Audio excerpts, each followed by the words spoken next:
Good evening, everyone.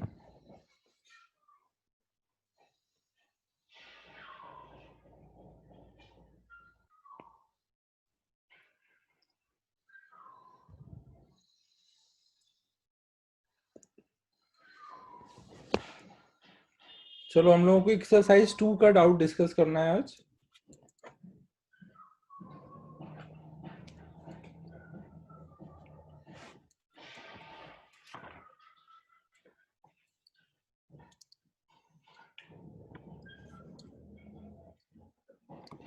चलो doubt बताओ फिर, एक्सरसाइज 2 में डाउट कहाँ पर है?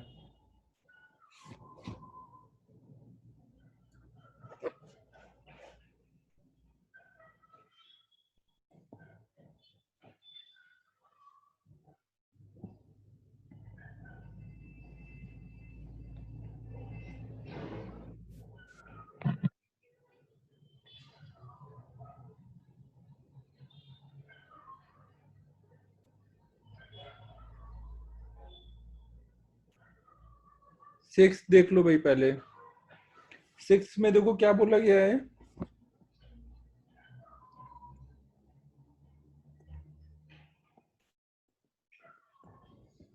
कोई बॉल को थ्रो किया गया vertically upward from the top of a tower of height H, तो कितनी देर बाद ग्राउंड पे जाके हिट करेगी ना। कोई बिल्डिंग से इसको ऊपर को फेंका गया, तो ये पहले ऊपर जाएगा, फिर नीचे आकर के ग्राउंड को हिट कर रहा है। ये हाइट कुछ एच दिया हुआ है, तो अब हम लोग, और इसमें देखो ऊपर को v वेलोसिटी से फेंका गया है ना।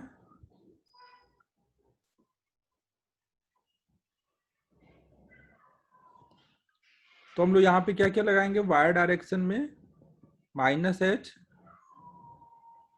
डिस्प्लेसमेंट कितना होगा, अगर हम ऊपर से फेंकेंगे तो नीचे ही गिरेगा ना, तो ऐसे माइनस एच डिस्प्लेसमेंट आ जाएगा। और ऊपर को फेंका गया तो इनिशियल वेलोसिटी प्लस होगी ना, एक्सेलरेशन तो हमेशा नीचे ही होगा, तो इनिशियल वेलोसिटी को प्लस v बोलेंगे, ऊपर को फेंका गया, और एक्सेलरेशन को माइनस g। फिर y equal to ut plus half at square में रख देंगे, minus h equal two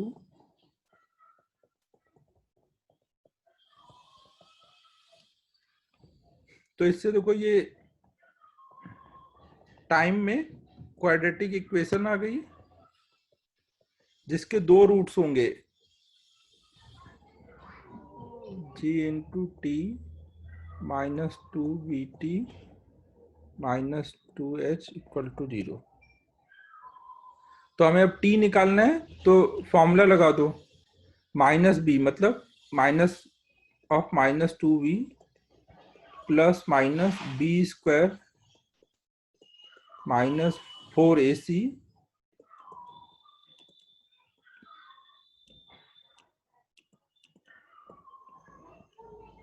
upon में 2a।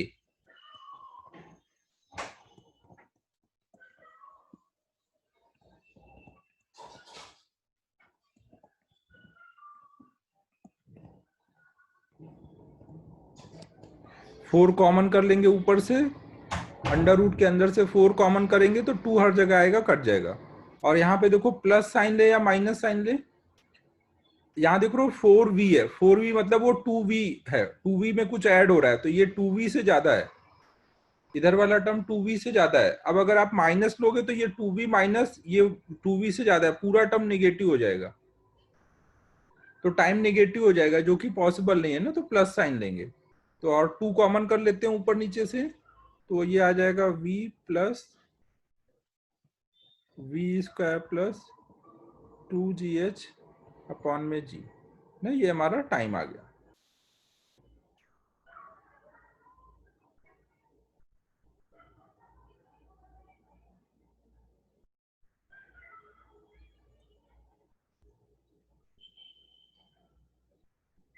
ठीक है, सबको क्लियर है? उसमें देखो वी स्क्वायर को कॉमन करके लिख दिया गया है।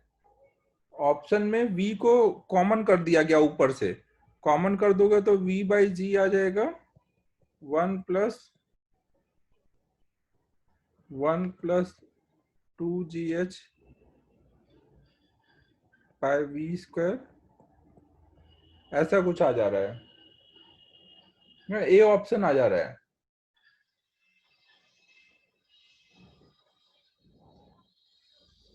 समझ आया आपको? नेक्स्ट।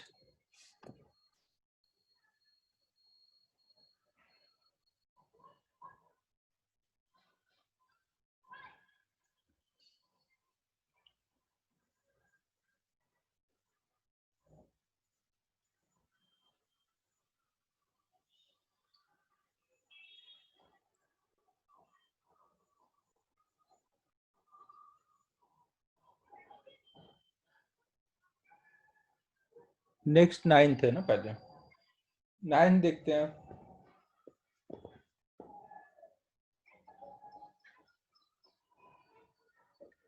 अबे नाइन्थ वाला तो भाई हम लोगों ने किया है ना, फॉर्मूले के टर्म में किया था ना। अगर एयर रेसिस्टेंस है, पहला नाइन्थ देखो, नाइन्थ में अपन ने निकाला था ना, ऊपर जाने का time u upon g plus a, नीचे आने का time u upon under root g square minus a square, ऐसे आया था ना। नाइन्थ में तो बस एक ही वैल्यू दे दी गई है। नाइन्थ नहीं बता रहा हूँ, नाइन्थ में अपने कर चुके हैं।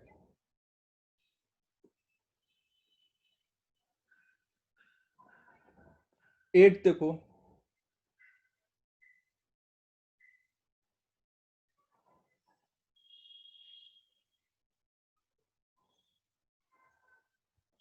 देखो यहाँ पे ये बोला जा रहा है, water drops falls at a regular interval from a tap which is 5 meter above ground। ना देखो यहाँ पे बोला गया है कि वाटर टैप है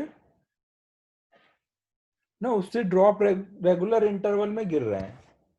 तो जब third drop is leaving the tap at the instant first drop is touching the ground, जब तीसरा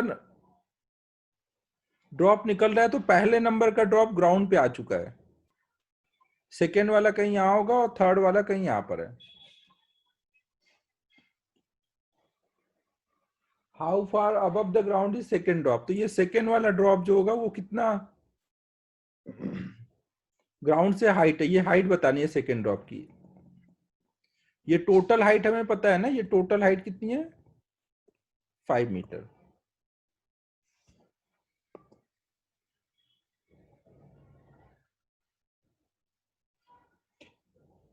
अब देखो, अगर मान लो अगर टी टाइम इंटरवल में जो रेगुलर टाइम इंटरवल बोला गया है, मान लो उसकी वैल्यू टी है, तो पहला ड्रॉप गिरने के बाद सेकेंड ड्रॉप कितनी देर बाद गिरा होगा, टी टाइम बाद। फिर थर्ड ड्रॉप कितनी देर बाद गिरा होगा, टी टाइम बाद। समझ हो ना, पहला ड्रॉप कितनी देर किस टाइम पे चला था, टाइम जीरो पर। पहला ड्रॉप टाइम जीरो पे चला था, दूसरा ड्रॉप कब चला, टाइम टी पर, और तीसरा ड्रॉप कब चला है, एक मिनट, तीसरा ड्रॉप कब चला, जब टाइम 2t हो गया होगा ना। ये उनके स्टार्ट होने का टाइम लिखा है ना, जब क्लॉक में किस टाइम पर वो स्टार्ट हुए होंगे।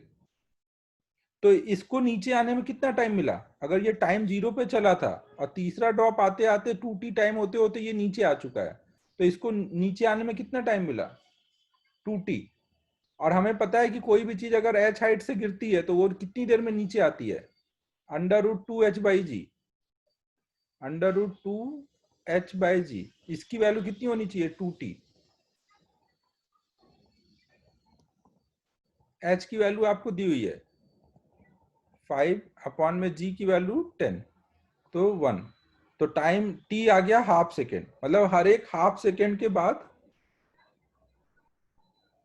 ध्रुविल ऐसे सोच, ये जो टाइम लिखा है वो ड्रॉप के स्टार्ट होने का टाइम लिखा है। पहला ड्रॉप कब चला था? जब वॉच में टाइम हो रहा था टाइम 0। फिर टी टाइम बाद दूसरा ड्रॉप चला है, 2t टाइम बाद तीसरा ड्रॉप चला, हर टी टाइम बाद ड्रॉप चल रहा है। तो जब तीसरा ड्रॉप निकला उस टाइम तक ये नीचे आ गया ना, तो टोटल टाइम कितना हुआ वॉच में? इसके नीचे गिरने का टाइम कितना आया? 2t।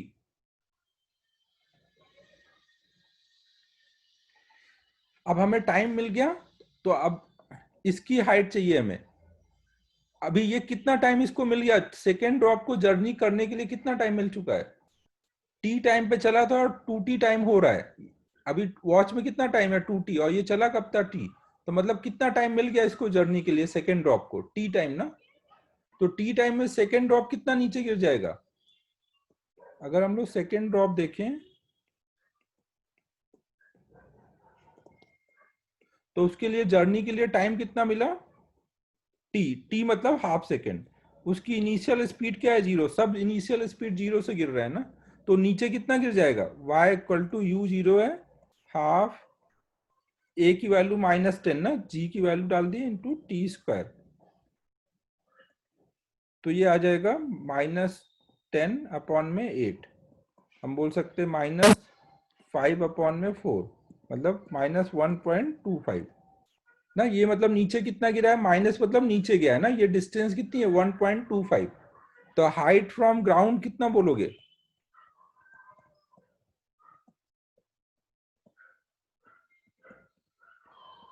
ऊपर से 1.25 गिरा है और ग्राउंड से टोटल हाइट शुरू में थी 5 मीटर, अभी 1.25 गिर गया। तो अब ये हाइट कितनी रह जाएगी? 5 में से ये वाली वैल्यू सब्ट्रैक्ट कर देंगे।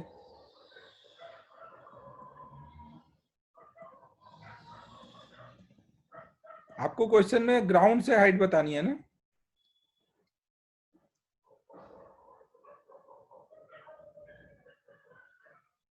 ना डी ऑप्शन हो जाएगा। सबको क्लियर है?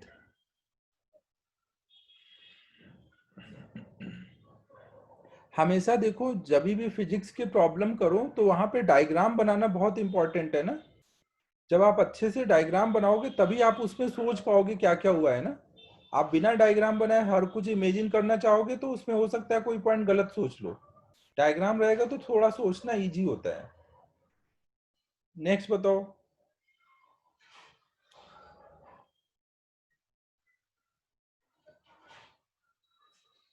15th। 15 देखते हैं।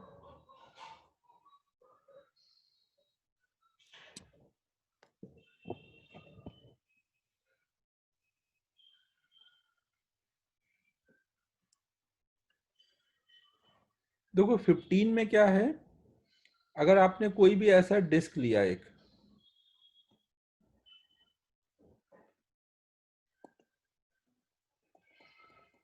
और इसमें कुछ ग्रुप बना रखा है, तो अगर मान लो ये जो ग्रुप है वो वर्टिकल के साथ कुछ थीटा एंगल पर है, तो अगर मैं ऐसे इसको मिला दूं ना, वर्टिकल ये वाली लाइन कितनी होगी? 2r, डायमीटर के बराबर ना। ये मान लो a है, ये b है, ये c है। कोई पार्टिकल अगर सीधा ग्रुप में नीचे आता है, a से b अगर आता है, तो उसको कितना चलना पड़ेगा? उसका डिस्प्लेसमेंट कितना होगा? 2d। अभी यहाँ पर केवल वन डायरेक्शन में मोशन हो रहा है, नीचे को ही, तो मैं इधर नीचे को ही सब कुछ प्लस में ले रहा हूँ ना। तो नीचे को आया +2d, नीचे को एक्सेलरेशन कितना है? +g। इनिशियल स्पीड क्या है? 0। तो टाइम कितना लगेगा? y इक्वल टू, हाँ 2r को ही हमने 2d d लिख दिया, सॉरी सॉरी, हाँ ओके ओके, d होगा डायमीटर के बराबर 2r। तो ut plus half at square में डाल देंगे, तो y की वैल्यू यहाँ पे हम डालेंगे d। सब कुछ नीचे को ही था तो हमने नीचे को ही प्लस में ले लिया है। u को 0 कर दिया, a को g ले लिया इंटू टी स्क्वायर। तो t की वैल्यू आ जाएगी 2d बाई जी ना। सीधे भी बोल सकते थे, ड्रॉप किया है, h हाइट नीचे आया है, एच की वैल्यू डी है, तो टाइम कितना लगेगा, √2d/g। अब अगर हम ए से सी वाला पाथ देखें, ए से सी वाला पाथ देखोगे तो आपको पता है कि डायमीटर के दोनों एंड को अगर आप ज्वाइन करो तो वो 90 डिग्री एंगल बनाते हैं ना। तो ये एंगल यहाँ पर 90 है। जब आपने ए से सी एक ग्रुप बनाया और यहाँ पार्टिकल छोड़ा, अब जो इधर को स्लिप होके आ रहा होगा उसके लिए डिस्प्लेसमेंट कितना होगा, AC होगा ना। और राइट एंगल ट्रायंगल में AC क्या है, थीटा के एडजेसेंट वाली साइड। तो AC की वैल्यू कितना बोलोगे, हाइपोटेन्यूज इनटू कॉस थीटा। ए से सी जर्नी में डिस्प्लेसमेंट कितना होगा, AC मतलब D cos थीटा। और जब इधर को ग्रुप बनाया गया तो अब G का जो कंपोनेंट होगा, G ऐसे नीचे को लग रहा है लेकिन ग्रुप बना हुआ है ना, तो ग्रुप में जो इसका इधर कंपोनेंट आएगा वो इसको इधर लेके आ रहा होगा, G cos थीटा वाला। G sin थीटा वाला जो होगा वो ग्रुप की वजह से बैलेंस हो जाएगा ना। ग्रुप है तो ग्रुप की वजह से वो G sin थीटा वाला कंपोनेंट रुक जाएगा ना, वहां से नॉर्मल बैलेंस कर देगा। G cos थीटा नीचे ला रहा है। तो A से C जर्नी के लिए आप बोलोगे, मान लो इधर कोई हम साइन लेते हैं, इधर कोई सब कुछ हो रहा है तो इधर कोई प्लस ले लेते हैं, तो डिस्प्लेसमेंट है +D cos theta. Initial speed 0 है, एक्सेलरेशन है G cos थीटा। अब फिर से ut + हाफ AT² में डालेंगे तो y इक्वल टू ना, y मतलब D cos थीटा, u 0 है, हाफ a कितना है, G cos theta into T²। तो आप देख रहे हो cos थीटा दोनों साइड आया, वो कट गया, टाइम फिर से वही आया √2d/g। तो इसका मतलब है कि यहाँ पे मैं कोई भी एंगल बनाऊ दूं, ऐसे कोई भी एंगल बनाऊं, हर एक के लॉन्ग जाने में सेम टाइम लगेगा ना, हर एक के लॉन्ग जाने में सेम टाइम लगता है, इंडिपेंडेंट ऑफ थीटा आएगा।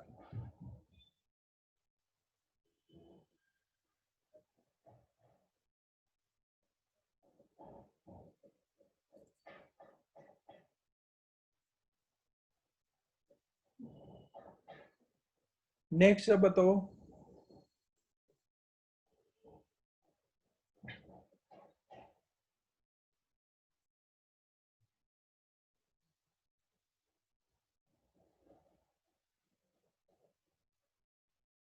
सिक्सटीन देख लो।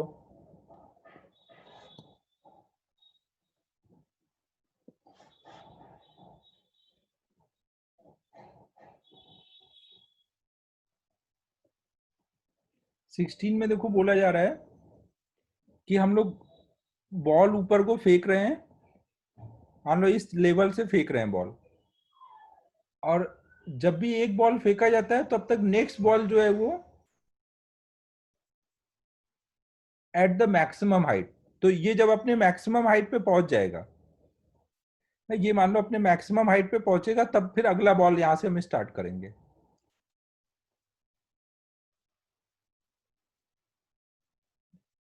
अब मैक्सिमम हाइट अगर हमारा 5 मीटर है तो 5 मीटर तक जाने में कितना टाइम लगेगा, 5 मीटर तक जितना जाने में टाइम लगेगा उतना ही नीचे आने में टाइम लगेगा। तो 5 मीटर नीचे आने में टाइम कितना लगेगा, √2h/g, मतलब 1 सेकेंड है। 1 सेकेंड में ऊपर जाएगा, 1 सेकेंड में नीचे आएगा। तो इसका मतलब एक बॉल फेंकने के बाद अगले 1 सेकेंड बाद अगला बॉल फेंकेंगे। अब ये जब तक ऊपर जाएगा तब तक ये नीचे आ रहा होगा ना। तो मान लो ये बॉल नंबर 1 है, ये बॉल नंबर 2 है, तो फिर अगले 1 सेकेंड बाद क्या सिचुएशन हो रही होगी, यहाँ से थर्ड नंबर की बॉल चल रही होगी, यहाँ पे 2 नंबर की बॉल पहुंच चुकी होगी और फर्स्ट नंबर की बॉल अभी नीचे आ रही होगी। समझ आ रहा है मैं क्या बोल रहा हूँ। तो आप लोग पूछा गया है number of ball thrown per minute. अच्छा अच्छा, मतलब यहाँ हर 1 सेकेंड पे बॉल फेंक रहे हैं ना, तो 60 सेकेंड में कितने हो जाएंगे, 60 बॉल हो जाएंगे ना। इंटरवल दे दिया ना, 1 सेकेंड के इंटरवल में बॉल फेंक रहे हैं। ठीक है 60 हो गए। नेक्स्ट।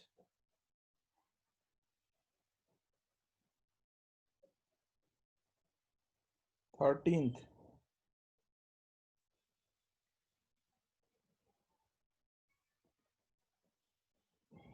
13 देखो,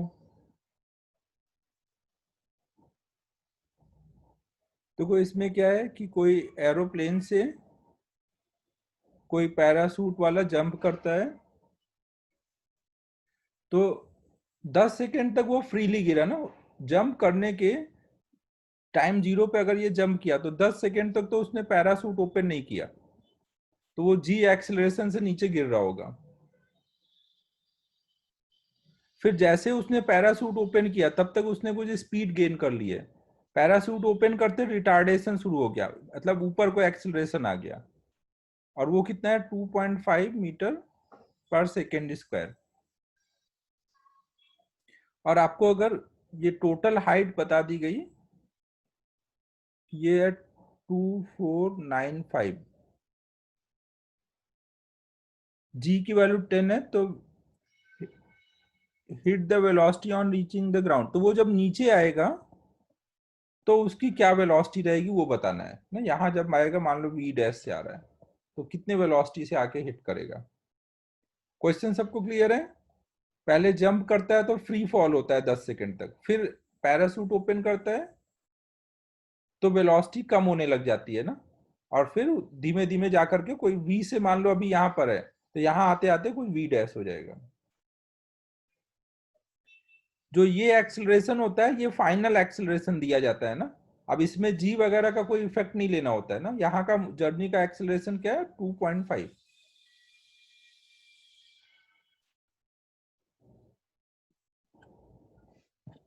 सभी को क्लियर है अच्छे से?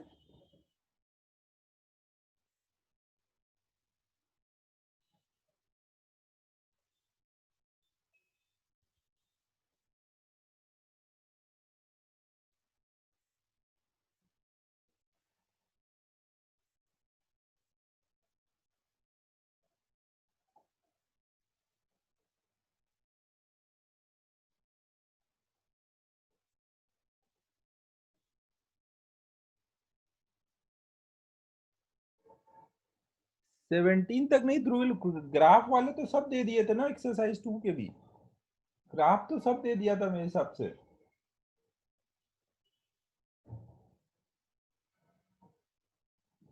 हाँ 32 तक दिया हुआ है। अब अब 1 मिनट मुझे थोड़ा सोच लेने दो ना। हम लोग देखो यहाँ पे वेलोसिटी यहाँ की निकाल लेंगे और ये डिस्प्लेसमेंट निकाल लेंगे। अब यहाँ का डिस्प्लेसमेंट पता है, ये डिस्प्लेसमेंट पता है, वेलोसिटी पता है, ये है, तो यहाँ से यहाँ तक का v आ जाएगा। चलो देखो हम यहाँ पे ऐसे ऐसे कर लेंगे। पहले हम देखेंगे 10 सेकेंड वो कितना नीचे को डिस्प्लेस हो जाएगा ना। यहाँ पे देखो केवल नीचे को हो रहा है ना, सारा जर्नी नीचे को ही हो रहा है, तो हम यहाँ पे ऐसे बोल देंगे। आप चाहो तो साइन कन्वेंशन चेंज कर लो, लेकिन जहां पे अपवर्ड और डाउनवर्ड दोनों जर्नी एक साथ हो रही है वहां कभी भी साइन कन्वेंशन चेंज नहीं करना। जहां पे केवल डाउनवर्ड हो रहा है या अपवर्ड हो रहा है वहां आप लगे तो चेंज कर सकते हो, लेकिन जहां दोनों हो रहा है वहां कभी मत चेंज करना। यहाँ देखो दोनों नीचे को ही जा रहे हैं ना, केवल डाउनवर्ड जर्नी है, तो यहाँ हम साइन कन्वेंशन लगे तो चेंज कर सकते हैं। मान लो हमने नीचे को सब कुछ जो भी है प्लस ले लिया है, तो इनिशियल स्पीड ये मान लो पॉइंट ए है, ये बी है और ये सी है। तो अभी हम ए से बी तक की जर्नी देख रहे हैं जिस टाइम पे पैरासूट ओपन होगा। तो ए से बी तक की जर्नी के लिए v equal to u zero है, ए की वैल्यू जी है, एक्सेलरेशन ड्यू टू ग्रेविटी, और टाइम कितना लगा 10 सेकेंड। तो जब पैरासूट ओपन हुआ तब उसकी स्पीड ये हो चुकी है, और उसका डिस्प्लेसमेंट कितना हो चुका है, y equal to u zero था, u t plus half a t square, तो 500 मीटर ना, ये उतना डिस्प्लेसमेंट हो चुका है। तो अब बी से सी उसको जब जाना है, तो बी से सी के लिए अब उसका डिस्प्लेसमेंट कितना बोलोगे, 2495 में से 500 कम कर देंगे ना, तो 1995। इनिशियल स्पीड कितना बोलोगे बीसीसी के जर्नी के लिए, 100 मीटर पर सेकेंड। एक्सेलरेशन कितना बोलोगे, एक्सेलरेशन कितना बोलोगे बी से सी जर्नी के लिए? अभी देखो एक्सेलरेशन जो है वो वेलोसिटी नीचे है और वेलोसिटी के लिए रिटार्डेशन बोला गया है, मतलब एक्सेलरेशन किधर है, ऊपर को। और हम अगर नीचे को प्लस ले रहे हैं तो इसको इस बार माइनस में लिखेंगे, तो ये हो जाएगा -2.5। अब इसमें रख दो ना v square equal to u square plus 2ay, तो आपको फाइनल v आ जाएगा ना, मतलब v डैश आ जाएगा, हो जाएगा 13th।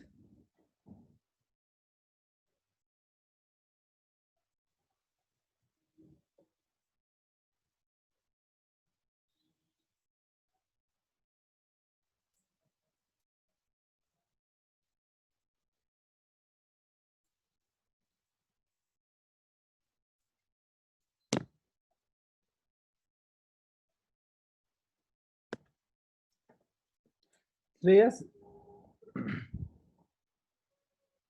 3 वाले जो भी डाउट है ना अभी ट्राई करते रहो। ये 3 के डाउट जो होंगे हम लोग एक बार जब चैप्टर खत्म होता है तो एक दिन लास्ट दिन डाउट सेशन लगाएंगे, उस दिन सब डाउट करेंगे। तब तक आपको खुद से ट्राई करते रहना, हो सकता है आ जाए करते करते, नहीं तो फिर लास्ट डे पे सब करेंगे डाउट। जब चैप्टर खत्म होगा तो पहले सारे डाउट क्लियर करेंगे फिर आगे जाएंगे। अभी आगे भी तो बोल रहे थे ना कोई डाउट है, 32 भी बोल रहे थे ना doubt, 18th।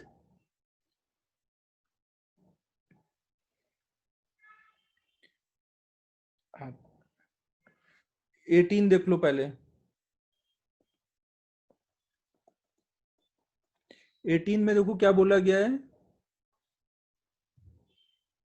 Initially car a is 10.5 metre ahead of car b, both starts moving at time t equal to 0 in the same direction along the straight line. Velocity time of two graph is shown. Time when car B will catch the car A. तो ये बोला गया है कि car A जो है वो car B से शुरू में ही 10.5 मीटर अहेड है। अब ए जो है वो कांस्टेंट वेलोसिटी से चल रहा है, ए कितने स्पीड से चल रहा है, 10 मीटर पर सेकेंड। देखो ग्राफ में क्या दिया है, ए की स्पीड देखो 10 के आगे कांस्टेंट दी है ना, और बी की लगातार वेलोसिटी बढ़ती जा रही है। बी का देखो इनिशियल स्पीड कितना है ग्राफ में, वो कहां पे दिया है बी,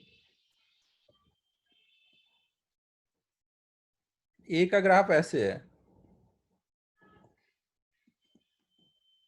और बी ऐसे दिया है।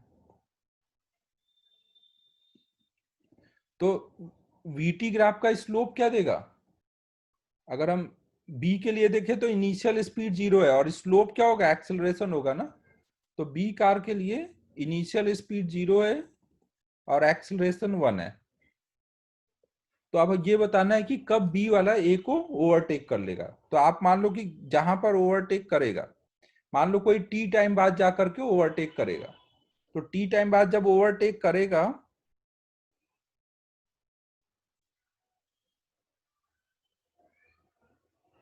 कहीं मान लो यहां पर जाकर के ओवरटेक करता है, तो वो टी टाइम का डिस्प्लेसमेंट कैसे निकाल सकते हो, आप चाहे तो ग्राफ से निकाल सकते हो और आप चाहे तो यहां पर भी सोच सकते हो।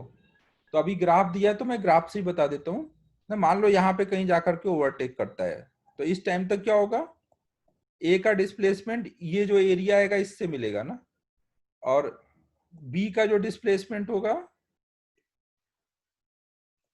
वो जो ये एरिया होगा उससे मिलेगा। और ए के डिस्प्लेसमेंट और बी के डिस्प्लेसमेंट में क्या रिलेशन है, ए का जो भी डिस्प्लेसमेंट होगा उसमें जब 10.5 ऐड करेंगे तो वो बराबर हो जाएगा बी के डिस्प्लेसमेंट के। हमें यहाँ पे पता है कि डिस्प्लेसमेंट ऑफ बी जो आएगा ना, बी कितना चल के आएगा, कुछ इतना चल के आएगा, और ए कितना चल के आएगा, कुछ 10.5 कम। तो अगर हम एक्स ए में 10.5 ऐड कर देंगे तो वो एक्स बी बन जाएगा। बी का डिस्प्लेसमेंट कैसे निकालेंगे, तो ये ट्रायंगल का एरिया निकाल लेंगे ना।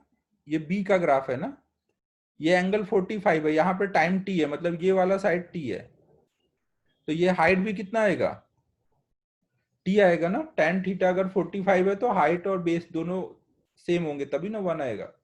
तो एक्स भी कितना आ जाएगा, half into base into height equal to x a के लिए ये वाला एरिया निकालना है, ए वाले के ग्राफ के अंडर का एरिया ना, ए वाला ये जो ग्राफ के अंडर का एरिया है। तो ये रेक्टेंगल है ना, एक्स के अंडर का जो एरिया होगा वो रेक्टेंगल है, उसकी हाइट 10 है और ये वाली साइड टी है, तो 10 इंटू टी प्लस 10.5। अब टी में क्वाड्रेटिक बन जाएगा, उसको सॉल्व कर लो ना तो टाइम आ जाएगा। 18 क्लियर है आदित्य?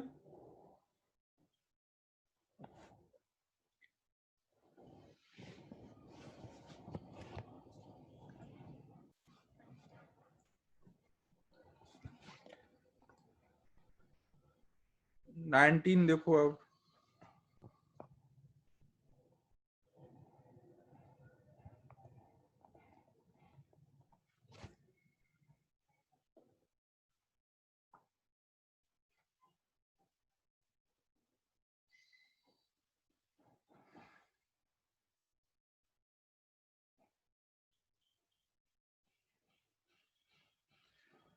अरे सोनाली ये तो कराया था ना, इस टाइप का एक क्वेश्चन पहले भी करा चुके हैं। एवरेज वेलोसिटी मतलब कॉर्ड का टेंजेंट, और इंस्टेंटेनियस वेलोसिटी मतलब किसी भी पॉइंट पे टेंजेंट ड्रॉ कर दो ना। तो यहाँ पे कहाँ पे कॉर्ड का टेंजेंट और इंस्टेंटेनियस वेलोसिटी का टेंजेंट सेम होगा, ये पॉइंट पी है। पॉइंट पी से एवरेज लेना है, तो पी से कौन सा पॉइंट हम मिलाए जहां पर कॉर्ड जो बने वो एक टेंजेंट बने। अभी ऐसे अगर हम ड्रॉ करेंगे तो ये यहां से यहां तक के लिए, सी तक के लिए ये जो टेंजेंट आएगा, पी से सी तक के लिए अगर ये टेंजेंट का स्लोप निकाले तो ये पी से सी तक का एवरेज वेलोसिटी देगा ना। और साथ में पॉइंट सी पे ये टेंजेंट है, तो ये पॉइंट सी का इंस्टेंटेनियस वेलोसिटी भी है। पी से सी का एवरेज है और साथ में पॉइंट सी का इंस्टेंटेनियस है, क्योंकि पॉइंट सी पे ये टेंजेंट है ना।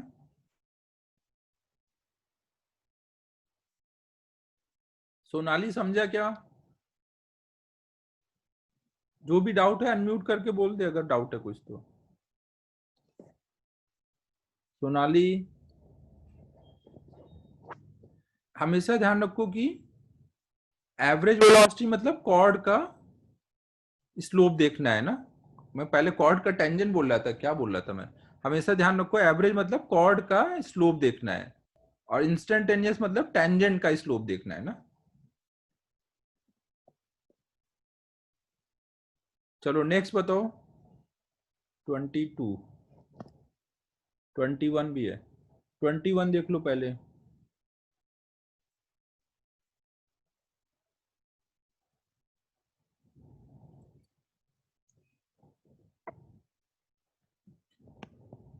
21 कोई बता सकता है कैसे करना चाहिए? अनम्यूट करके बताना रहेगा।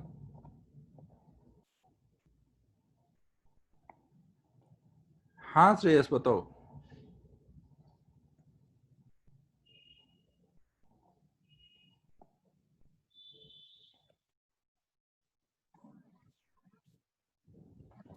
हेलो हेलो, हाँ श्रेयस बताओ। सर, इसमें एक्सेलरेशन टाइम ग्राफ दिया है तो हाँ, और हमें पूछा गया है कि कितने टाइम बाद वो अपनी इनिशियल वेलोसिटी एक्वायर कर लेगा। तो velocity is area under the graph. तो velocity, area under the graph है। हाँ तो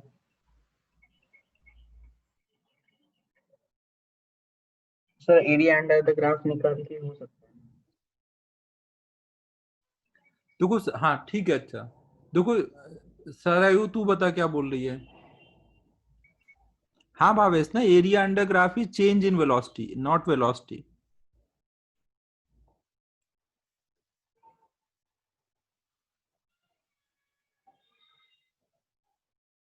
सरायु बोल रही है क्या, या माइक खराब था तेरा शायद? Hello sir. हाँ सरायु बोल। हाँ सर, अभी याद नहीं आ रहा है। अभी याद नहीं आ रहा है? ठीक है, सर अच्छा मैं एक बता सेकेंड। सकता हूँ। हाँ सोच लो।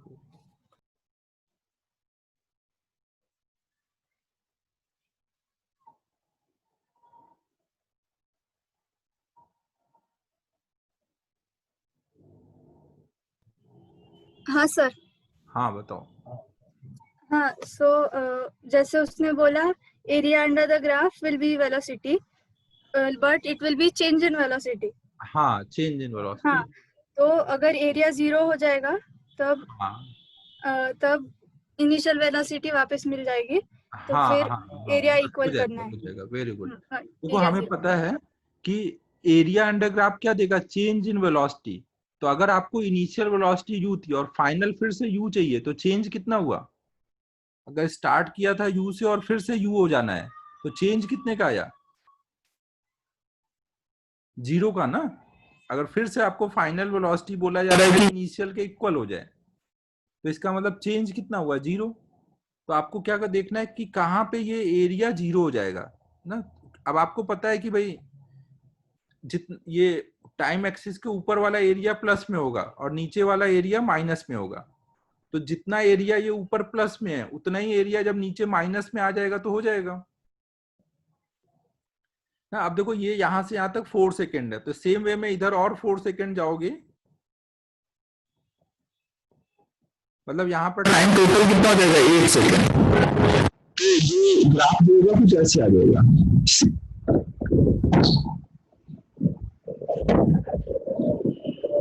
कुछ आवाज में प्रॉब्लम है क्या?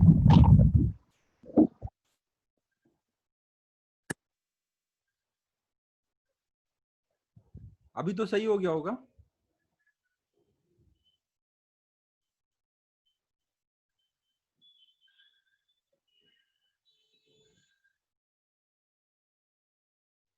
ठीक है, तो देखो हमने क्या चाहिए अब। अगर हमें पूरा एरिया 0 बनाना है, तो जितना ऊपर प्लस में एरिया है उतने ही नीचे हमें माइनस में एरिया चाहिए ना। तो जैसे इसका बेस 4 है, तो ऐसे इसका भी बेस 4 होगा। हाइट इधर निकालोगे तो 10 आ जाएगा। इसी को आगे तक एक्सटेंड कर दो, तो अब इतना निगेटिव में एरिया, ये प्लस में एरिया मिलकर टोटल 0 हो जाएगा। तो इसका मतलब कितना टाइम लगा? यहां से स्टार्ट हुआ है जर्नी, तो टोटल 8 सेकेंड बाद।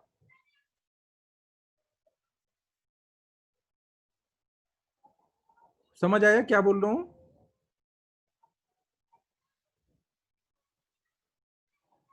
समझ आया बच्चों?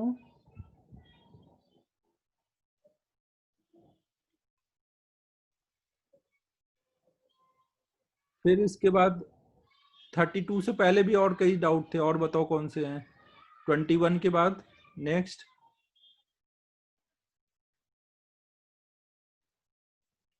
22,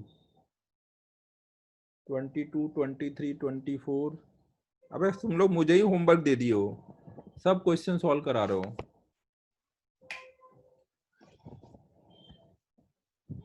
22 देखो, which of the following situation is represented by the velocity time graph as shown in figure? देखो हमें 22 में ऐसा कुछ वेलोसिटी टाइम ग्राफ दिया हुआ है।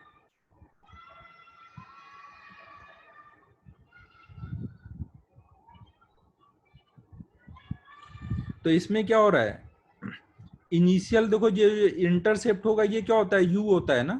तो u क्या है यहाँ पे? निगेटिव है। इनिशियल वेलोसिटी निगेटिव है और इसका स्लोप क्या हो रखा है? पॉजिटिव है। मतलब शुरू में वो निगेटिव डायरेक्शन में गया होगा और एक्सेलरेशन उसका पॉजिटिव डायरेक्शन में रहा होगा।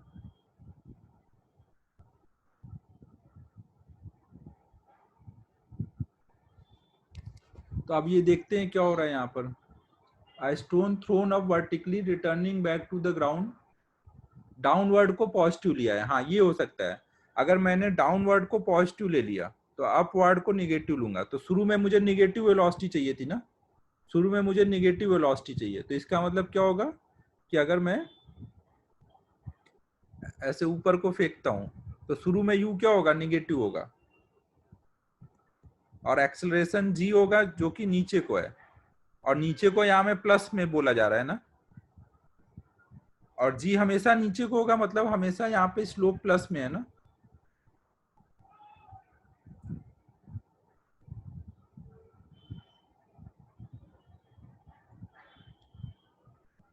समझ आ रहा है सबको? बी और सी ऑप्शन भी समझाओ दूं क्या?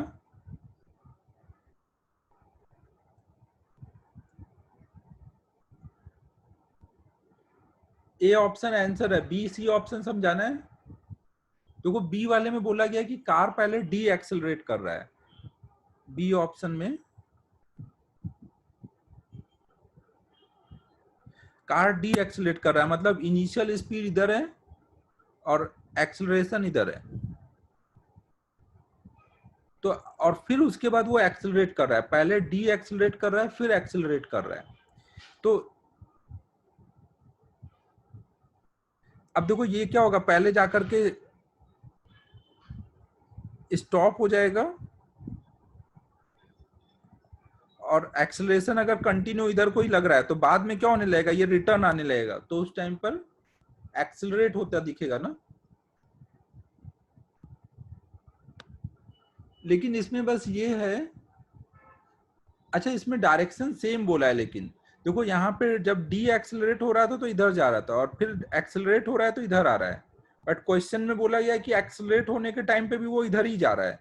तो ऐसा तो नहीं हो सकता ना, अगर एक्सेलरेट होने के टाइम इधर जा रहा है तो फिर एक्सेलरेशन भी इधर हो जाएगा और पहले इधर था, तो मतलब स्लोप चेंज होगा ना, एक्सेलरेशन का डायरेक्शन चेंज हो रहा है, बट यहाँ तो स्लोप कांस्टेंट है ना, यहाँ स्लोप नहीं चेंज हो रहा है, देखो एक्सेलरेशन कांस्टेंट है।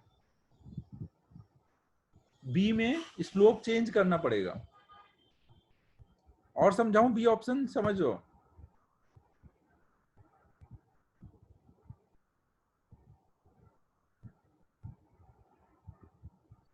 ठीक है, 22 के बाद नेक्स्ट 23 था।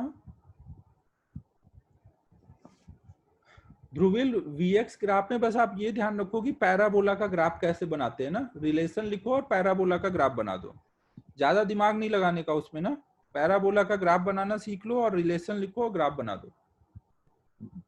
23 में देखो क्या है, graph shown in figure x और वाई का ग्राफ बनाया गया है ना, ये 2D का अलग अलग दिखाया गया ना, एक्स में भी कोई पार्टिकल जा रहा है वाई में भी, तो एक्स टी ग्राफ अलग दिखाया गया और वाई टी ग्राफ अलग दिखाया गया है।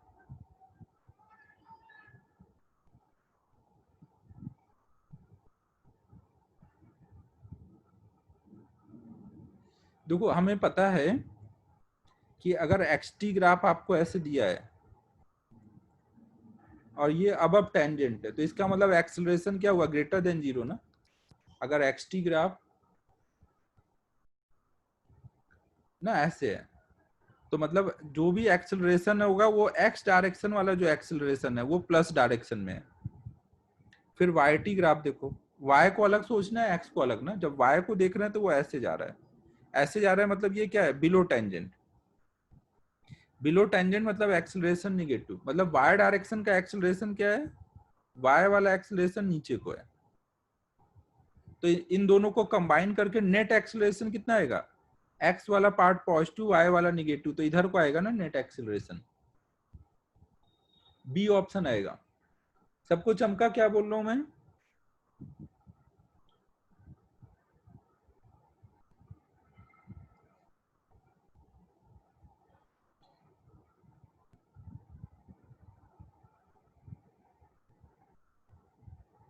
ट्वेंटी 24 देखो अब,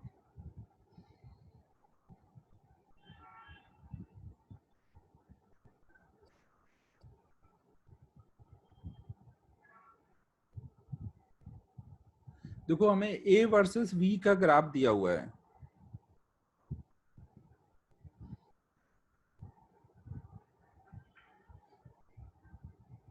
तो हमें वेलोसिटी वर्सेस टाइम का ग्राफ चाहिए ना, ए वर्सेस वी का ग्राफ दिया हुआ है।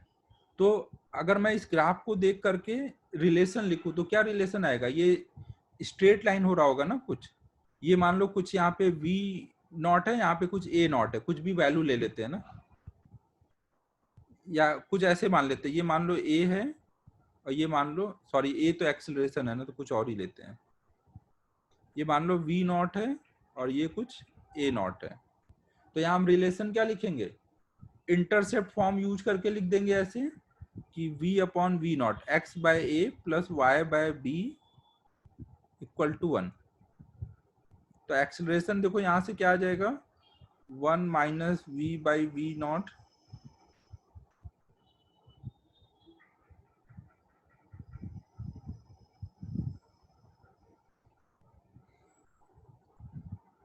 Into a not. ये एक्सेलरेशन आ जाएगा ना, जिसको हम ऐसे लिख सकते हैं a not by v not minus v. ये हमारा एक्सेलरेशन आ गया। अब ए अगर फंक्शन ऑफ वी है, यहाँ पे देखो हमें क्या मिला, ए फंक्शन ऑफ वी मिल रहा है, a is a function of v. और हमें यहाँ पे चाहिए v और t का रिलेशन, v एंड t का रिलेशन। तो a को क्या लिख दें, v dv बाई dx या dv by dt, dv by dt। तो अब ये लिख देते हैं क्योंकि टाइम में हमें चाहिए ना, तो हमने क्वेश्चन में रिक्वायरमेंट देखा कि भाई टाइम वाला ग्राफ है, तो टाइम के अकॉर्डिंग लिख दिया, a को लिख दिया dv by dt equal to a naught upon v naught minus v।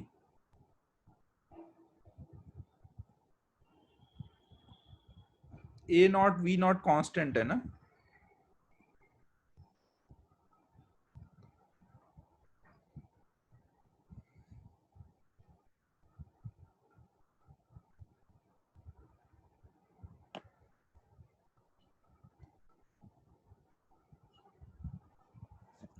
अब इसको सॉल्व कर लेते हैं। जब टाइम 0 था तो वेलोसिटी कितनी थी, v नॉट, और कोई टाइम t पे वेलोसिटी चाहिए। 1 अपॉन एक्स का इंटीग्रेशन क्या होता है, ln x ना। 1 अपॉन ए एक्स प्लस बी का भी इंटीग्रेशन क्या होता है, ln ए एक्स प्लस बी, और x के कॉफिशिएंट से डिवाइड कर देते थे। तो यहाँ क्या हो जाएगा, ln v naught minus v, और v का कॉफिशिएंट -1 है, उससे डिवाइड करेंगे। -1 से डिवाइड करो या मल्टीप्लाई एक ही बात है।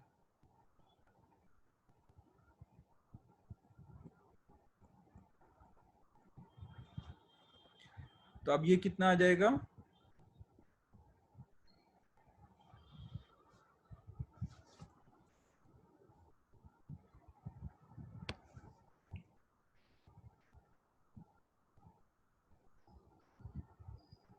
-1 आगे रहेगा, -1 को दूसरे साइड कर देते हैं ना।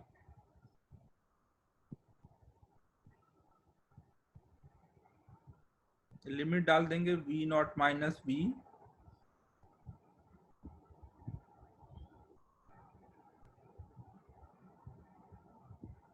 Minus ln v naught minus v not.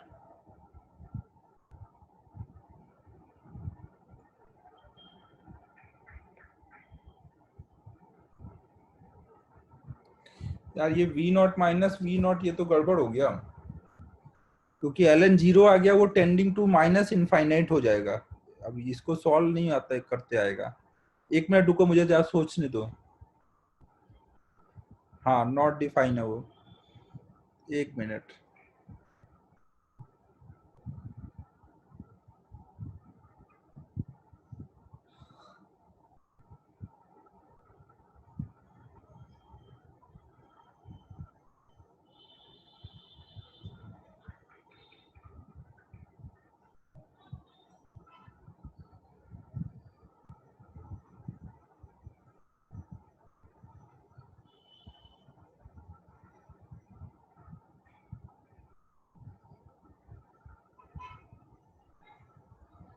हाँ श्रेयस, ये थोड़ा लेंदी भी है।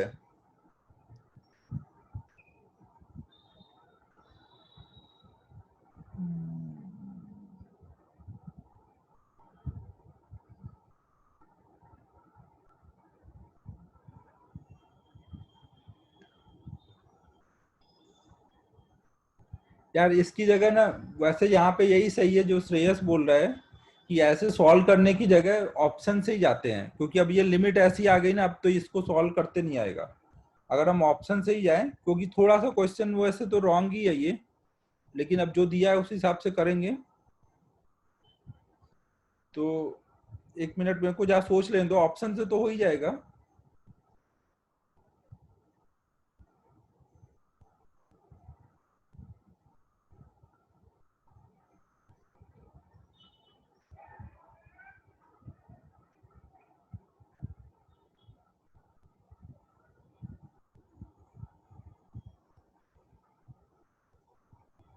नहीं ठीक है, अच्छा वैसे चलो।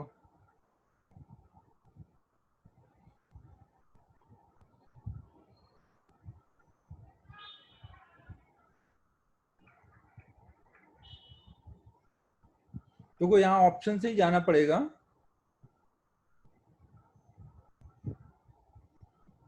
हाँ, क्योंकि वहां पे एक्चुअली वो टेंडिंग टू माइनस इनफाइनाइट का टर्म बन गया ना, तो इसलिए अब उससे जाने से अच्छा है कि हम ऐसे जाएं। तो इसमें देखो हमें पता है कि ए वर्सेस बी ग्राफ जो है, इसका स्लोप क्या है, ऐसे जा रहा है ना, स्लोप निगेटिव है हमेशा। सॉरी, स्लोप निगेटिव नहीं, एक्सेलरेशन का साइन देखो, शुरू में एक्सेलरेशन क्या है, पॉजिटिव है ना, बाद में ये ग्राफ जब नीचे चला जाएगा, ये आगे तक जाता जा रहा है ना, तो बाद में एक्सेलरेशन क्या आ जाना चाहिए, शुरू में एक्सेलरेशन पॉजिटिव और बाद में निगेटिव आ जाना चाहिए ना। सबको समझ आ रहा है, ये ग्राफ आगे तक जाता जाएगा ना, तो इसका मतलब एक्सेलरेशन पहले पॉजिटिव है ना, बाद में एक्सेलरेशन निगेटिव। तो आप अगर v और t का ग्राफ बनाओगे तो vt ग्राफ का स्लोप आपको क्या देता है, vt ग्राफ का स्लोप आपको एक्सेलरेशन देता है ना। तो आपको पहले पॉजिटिव स्लोप वाला ग्राफ देखना है, बाद में निगेटिव स्लोप वाला, पहले पॉजिटिव स्लोप बाद में निगेटिव स्लोप। तो देखो ए ऑप्शन में ये पहले पॉजिटिव स्लोप है फिर जीरो हो गया, और पॉजिटिव स्लोप भी क्या है, कांस्टेंट है। क्या एक्सेलरेशन यहाँ कांस्टेंट है, क्या एक्सेलरेशन कांस्टेंट है, नहीं है ना, तो ये तो पॉसिबल ही नहीं है। एक तो इसमें पॉजिटिव ही रहा और फिर जीरो हुआ है। बी ऑप्शन में देखो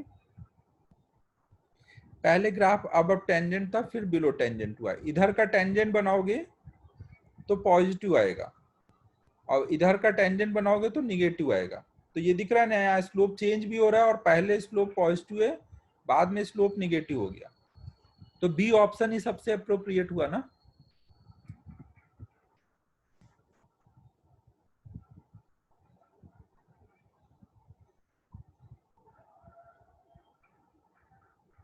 डी कैसे बोल लो भाई,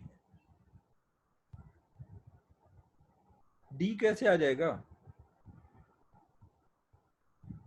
इसमें हमेशा स्लोप, सॉरी यहाँ पे भी स्लोप पॉजिटिव है यहाँ निगेटिव, एक मिनट और चेक करना पड़ेगा, इधर भी वही आया, एक्सेलरेशन इधर पॉजिटिव है इधर निगेटिव।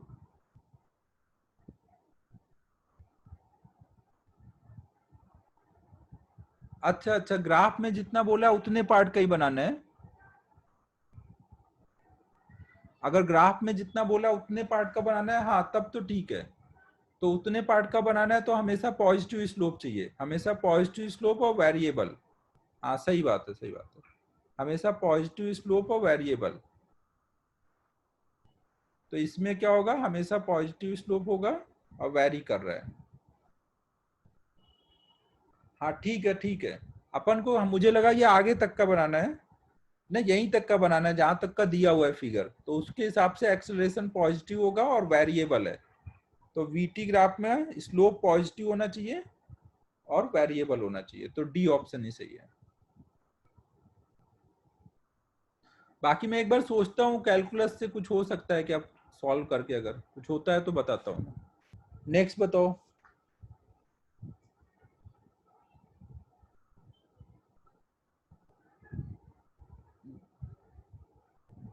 28, 28 देख लो।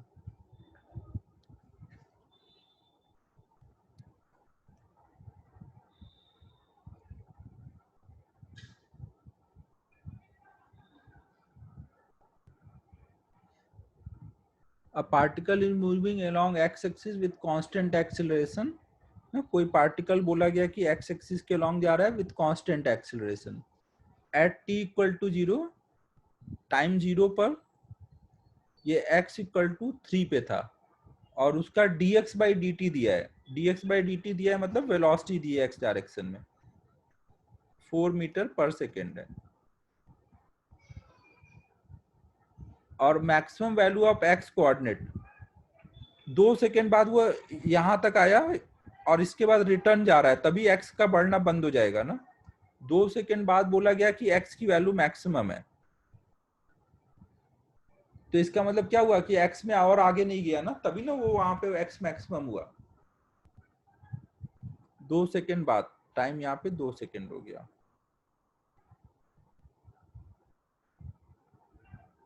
Starting from rest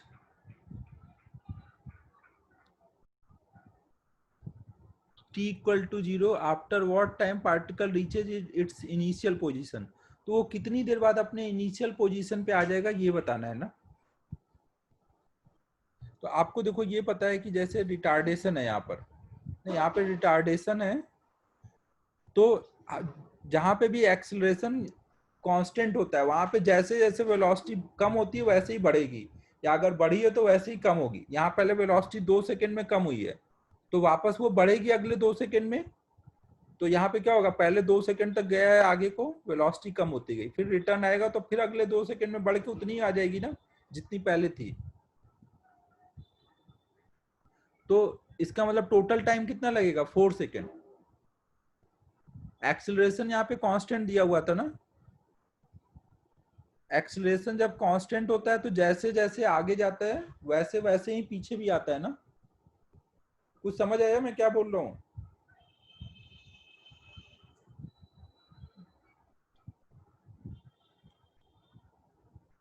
total time 4 second आएगा।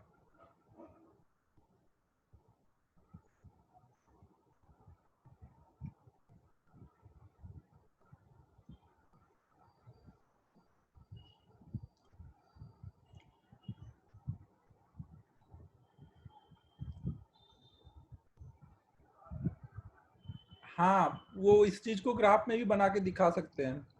पहले ग्राफ ऊपर गया फिर नीचे आया, 2 सेकेंड तक ऊपर फिर 2 सेकेंड तक नीचे। सबको समझ आया ना, जैसे जैसे आगे गया वैसे ही रिटर्न आ गया, 2 सेकेंड में आगे 2 सेकेंड में पीछे। जहां पे भी एक्सेलरेशन कांस्टेंट होगा तो सेम चीज फॉलो होती है ना रिटर्न जर्नी में।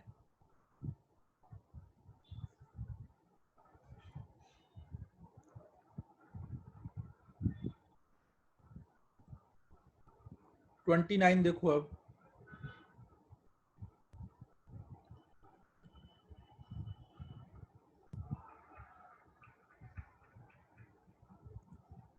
ट्वेंटी 29 में कोई पॉइंट मूव कर रहा है और वहां पे रिटार्डेशन है, मतलब वहां पे जो एक्सीलरेशन है वो अपोजिट में है वेलोसिटी के, और उसकी वैल्यू कितनी है, एक्सीलरेशन की वैल्यू है a into v square. Retardation है तो आगे माइनस लगा देंगे ना।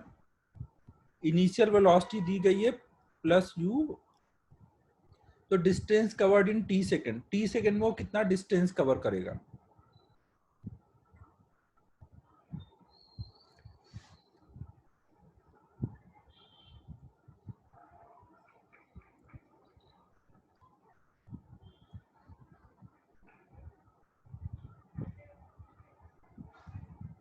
नहीं प्रणव, अगर एक्सीलरेशन वेरी होता है तो वहां पे ये चीज वैलिड नहीं होती कि जैसे आगे जाएगा वैसे ही वापस आएगा।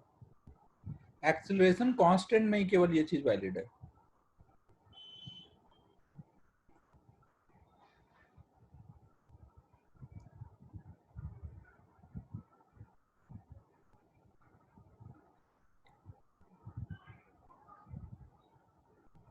अब देखो यहाँ टी टाइम में डिस्टेंस कवर्ड निकालना है ना, तो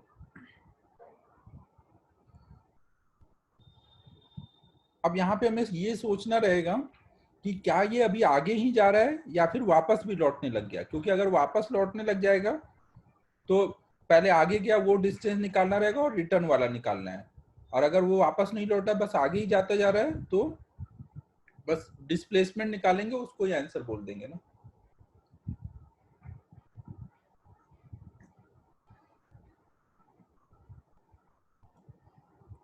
तो अब इसको देखते हैं, थोड़ा सॉल्व करते हैं। एक्सेलरेशन मतलब dv बाई dt, तो वो क्या आ जाएगा, minus a into v square. तो dv इक्वल टू आ जाएगा v square equal to minus a into d t. ए यहाँ पे कोई कांस्टेंट है ना, ये जो ए लिखा है वो कोई कांस्टेंट है। दोनों साइड इंटीग्रेट कर देंगे। जब टाइम 0 था तो इनिशियल वेलोसिटी थी u, और कोई टाइम t पे वेलोसिटी कितनी हो जाएगी, कुछ v। तो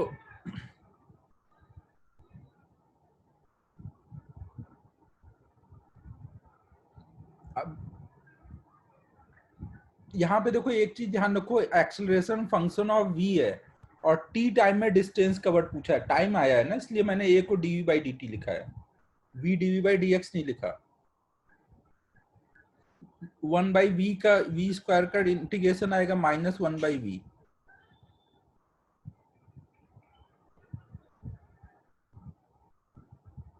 तो यहाँ पे आ जाएगा, माइनस को दोनों साइड से कॉमन कर देंगे तो कट जाएगा। यहाँ आ जाएगा 1 by v minus 1 by u equal to a into T.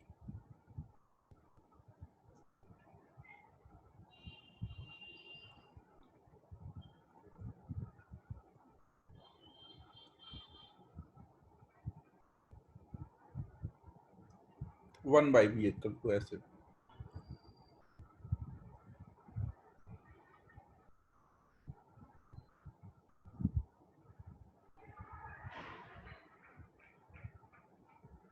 हाँ डिस्टेंस निकालना है, अभी 1 मिनट निकालता हूँ।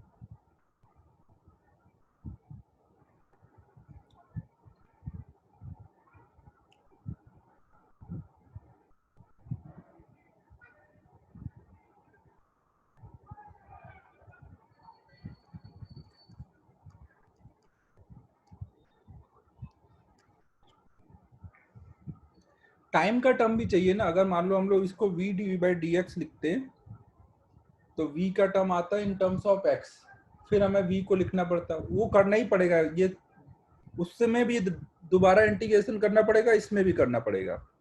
तो यहां से देखो v इक्वल टू आ जाएगा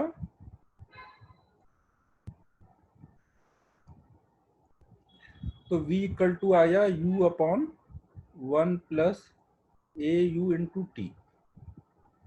v और t में रिलेशन आ गया है, अब इसको इंटीग्रेट कर दो ना, v को लिख दो dx बाई dt।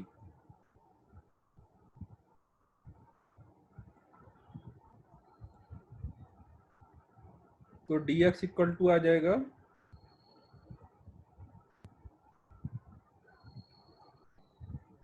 और दोनों साइड इंटीग्रेट कर दो ना, टाइम 0 पर शुरू में कोई डिस्टेंस कवर्ड नहीं था, t टाइम बाद x डिस्टेंस कवर्ड है। अब इसी को इंटीग्रेट कर देंगे तो हो जाएगा, इसको इंटीग्रेट करेंगे तो क्या आ जाएगा,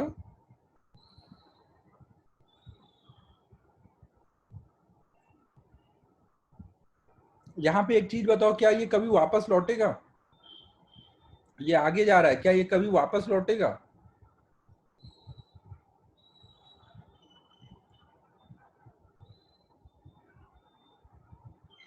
क्यों नहीं लौटेगा, रीजन बताओ।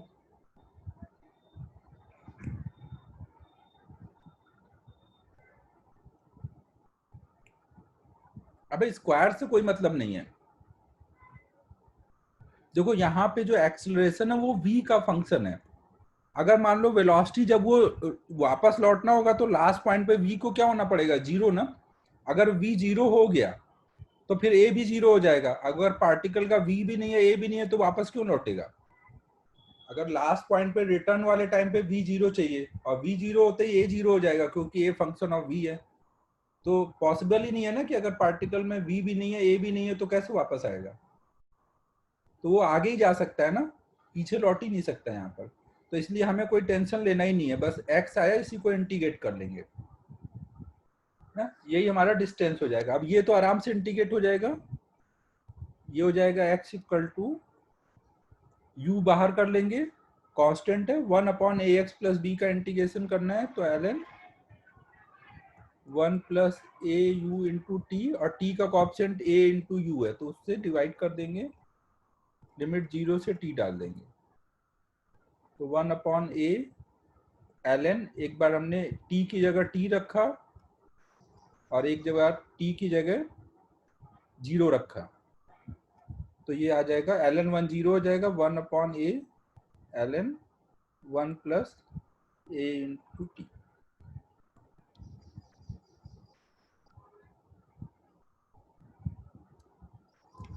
ठीक है, सबको समझ आया ना? चाहे देखो आप ऐसे करते या v dv बाई dx लिख के करते, उसमें भी 2 बार इंटीग्रेशन करना पड़ता। यहाँ पे दोनों तरीके से थोड़ा लेंदी ही जाता, कोई ऑप्शन नहीं है और इसमें।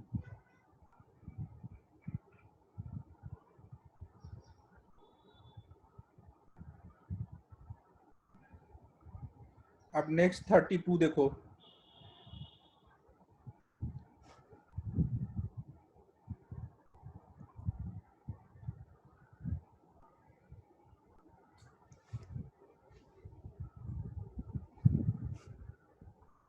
a point moves such that displacement as a function of time is given by, हमें एक्स स्क्वायर डिस्प्लेसमेंट दिया है टी स्क्वायर प्लस 1, तो हमें एक्सीलरेशन बताना है।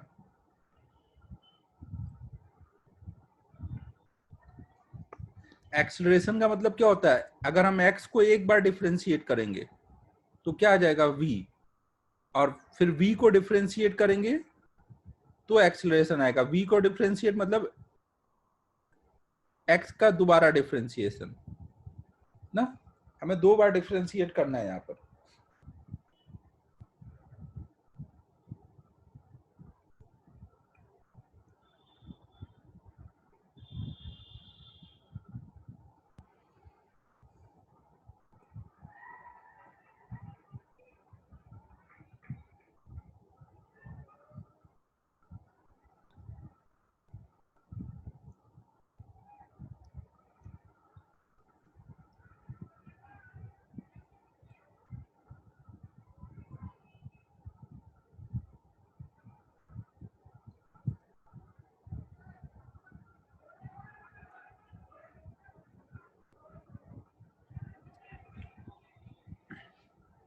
तो अब देखो हम यहाँ पर हमें क्या निकालना है, एक्सीलरेशन मतलब x का 2 बार डिफरेंशिएशन। अब देखो अगर हम एक बार डिफरेंशिएट कर दें टाइम के रिस्पेक्ट में दोनों साइड,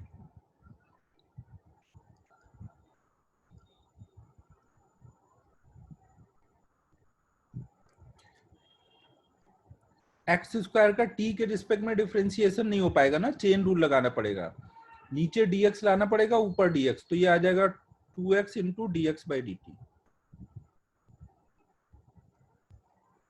ये सबको समझ आया? अब ये हो गया x into dx by dt मतलब v।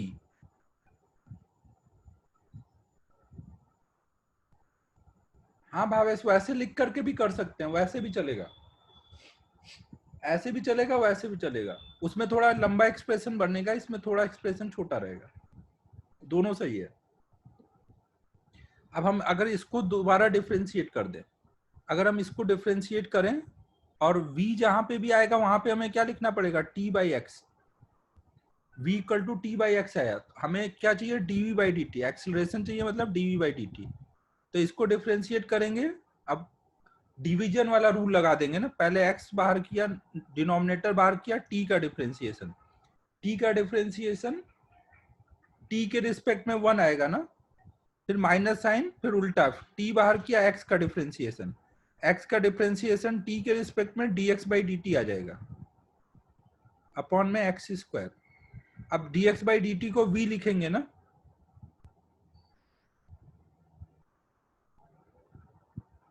और ऑप्शन में देखो, ऑप्शन में v दिख रहा है क्या, ऑप्शन में v नहीं है, तो इसका मतलब जो ये v हमने निकाला है ये वाली वैल्यू यहां डाल देंगे ना, अगर हम v की वैल्यू डाल देंगे तो ये कितना हो जाएगा,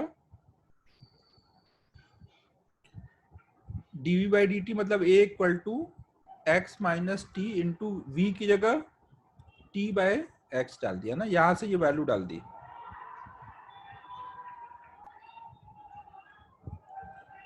अब देखो हम इसको क्या लिख सकते हैं, एक बार इस x को एक्स स्क्वायर के साथ लो, एक बार इसके साथ लो, तो ये आ जाएगा x upon x square minus t square upon में एक्स क्यूब, तो ये आ जाएगा 1 upon x minus t square upon x cube.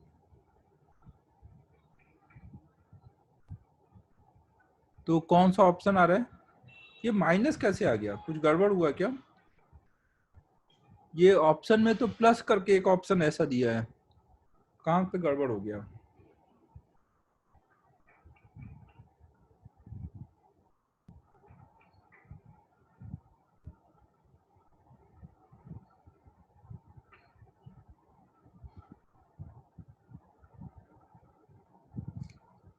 Sir आयु मेथड कोई भी हो बट आंसर दोनों से सब सेम आना चाहिए, मेथड कुछ भी हो आंसर सेम आएगा। मेरे को एक बार चेक करने दो ना।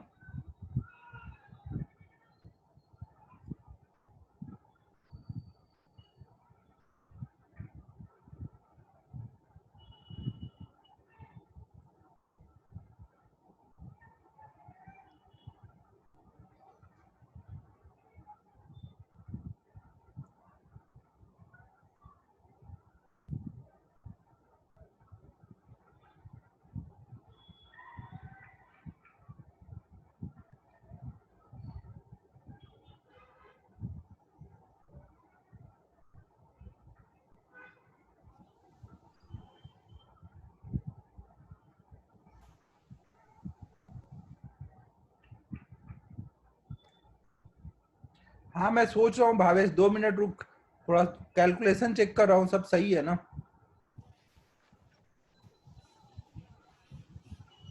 सर हाँ सर वो डिनोमिनेटर सेम करके एक्स स्क्वायर माइनस टी आएगा और एक्स स्क्वायर की वैल्यू टी स्क्वायर प्लस 1 डाल के आ जाएगा।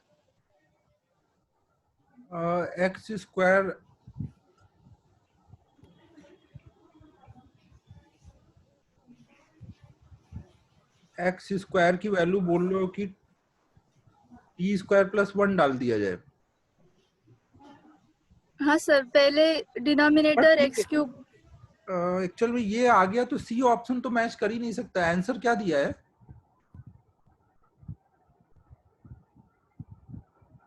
आंसर सी तो नहीं है ना?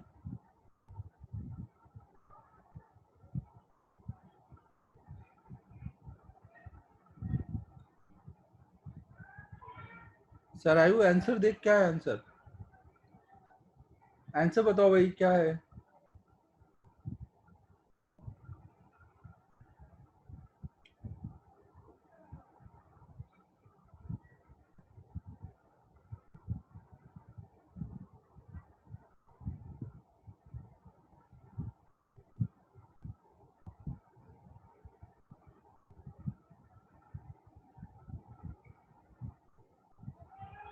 अच्छा वो वाला नहीं है ना? हाँ ठीक है, फिर तो हो जाएगा।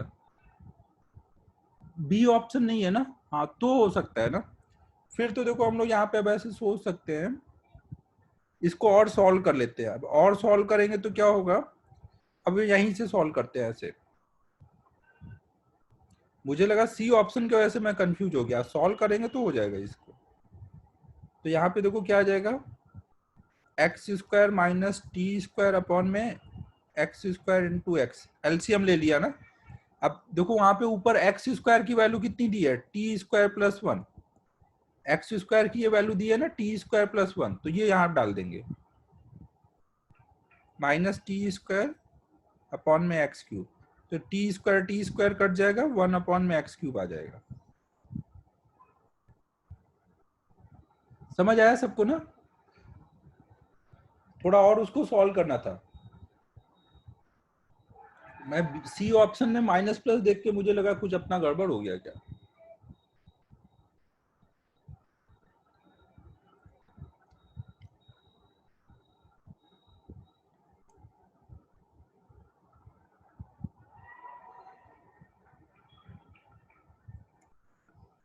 तो अब एक्सरसाइज 2 का डाउट हो गया। अब जिनको पेपर के डाउट है वो, हाँ आदित्य सही बात है।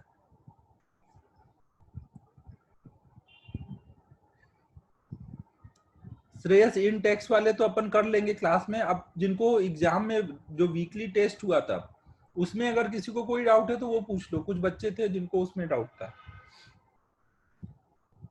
Question 20 from test.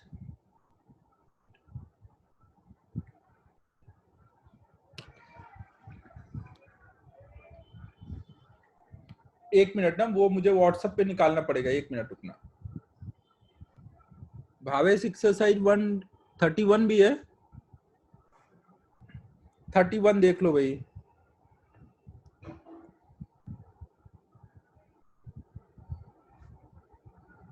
31 में देखो बोला जा रहा है acceleration equal to 10 plus v 10 upon v plus 1 दिया है। तो हमें बताना है कि कितनी देर बाद उसकी वेलोसिटी 54 किलोमीटर पर सेकेंड पर आवर हो जाएगी। 54 किलोमीटर पर आवर मतलब कितना हुआ, 15 मीटर पर सेकेंड।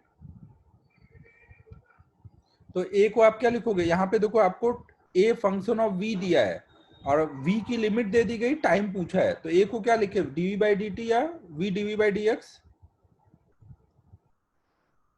a को क्या लिख लें, dv बाई डी टी ना।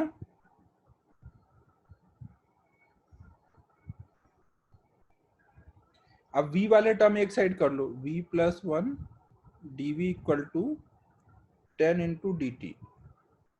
दोनों साइड इंटीग्रेट करो। टाइम 0 पर क्वेश्चन में क्या बोला था, रेस्ट से शुरू हुआ है ना, स्टार्टिंग फ्रॉम रेस्ट, तो v 0 था।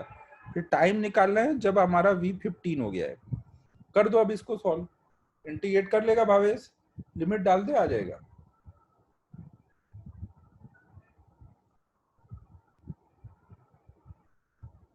हाँ क्वेश्चन ही भेजना पड़ेगा ना, क्योंकि ऑर्डर सबका अलग अलग है।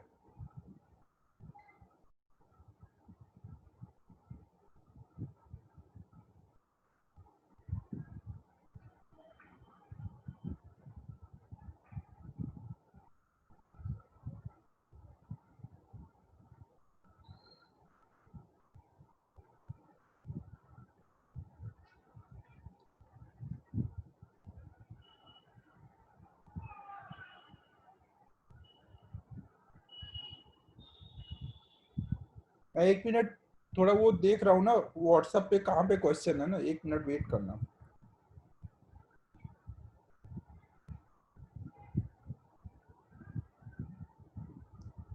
यार जिन्होंने भी क्वेश्चन भेजे वो थोड़ा उसमें कुछ ऐसे कुछ भी डॉट डाल के एक बार फिर से मैसेज करो ना, वो ऊपर आ जाएंगे मैसेज। इतने मैसेज में खोजना बहुत डिफिकल्ट है। जिन्होंने भी डाउट भेजे वो कुछ एक डॉट डाल करके बस फिर से सेंड कर दो, सबके ऊपर आ जाएंगे वो।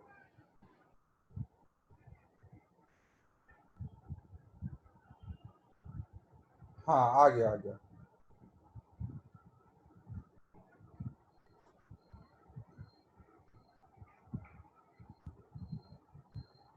अब देखो कुछ कुछ क्वेश्चन पहले मैं लिख लेता हूँ, फिर हम लोग डाउट डिस्कस करते हैं। D by d x of cos of 1 minus x square का स्क्वायर, एक ये क्वेश्चन है। अभी मेरा चैट बंद है 2 मिनट ना, मैं क्योंकि व्हाट्सएप खोला हुआ हूँ और चैट भी मैं मोबाइल पे ही देख रहा हूँ, तो 2 मिनट चैट भी देख नहीं पा रहा हूँ।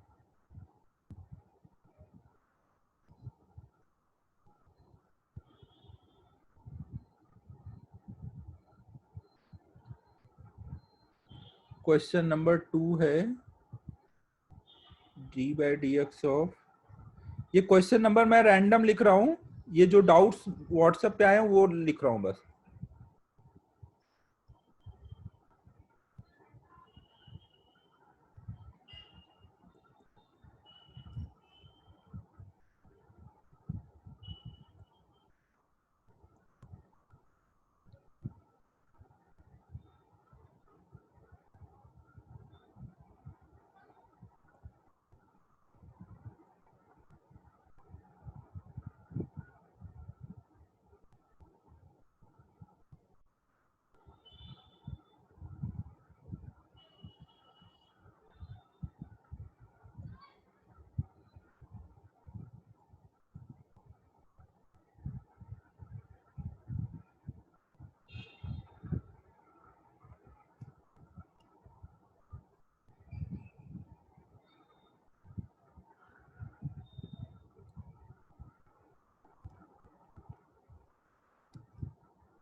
ठीक है, तो इतने क्वेश्चन टोटल आए हैं, और ये कि आदित्य का और आया हुआ है कि differentiation of F of F, और इसके अंदर में कोई और फंक्शन रहा होगा, ऐसे कुछ है इसका डिफरेंशिएशन। ठीक है, टोटल इतने क्वेश्चन है अपने डाउट में ना। तो चलो एक एक करके देख लेते हैं। पहला क्वेश्चन है cos of 1 minus x square का square d by d x of, Shreyas तूने, मैंने अभी बोला ना डॉट डाल के भेज, ऊपर मैसेज आ जाए। हाँ आ गया। एक और ये श्रेयस का आया हुआ है,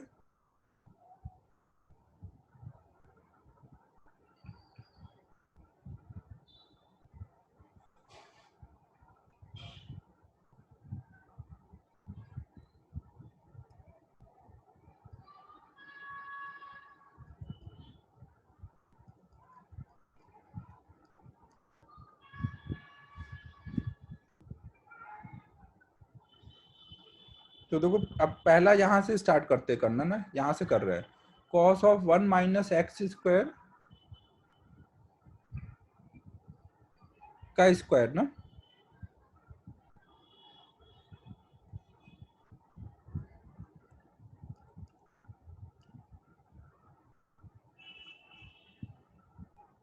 अब देखो यहाँ पे कौन कौन से फंक्शन है। सबसे पहले बाहर cos फंक्शन है, cos के अंदर ये स्क्वायर फंक्शन है, स्क्वायर के अंदर 1 माइनस एक्स स्क्वायर फंक्शन है।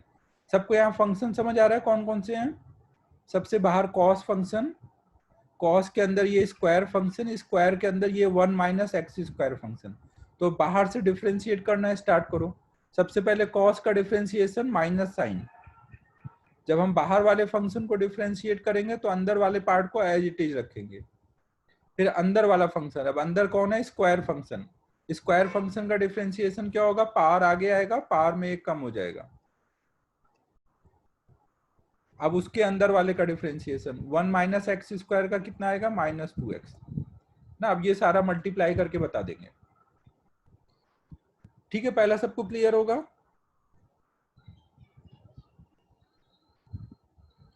फिर नेक्स्ट है साइन 2x स्क्वायर।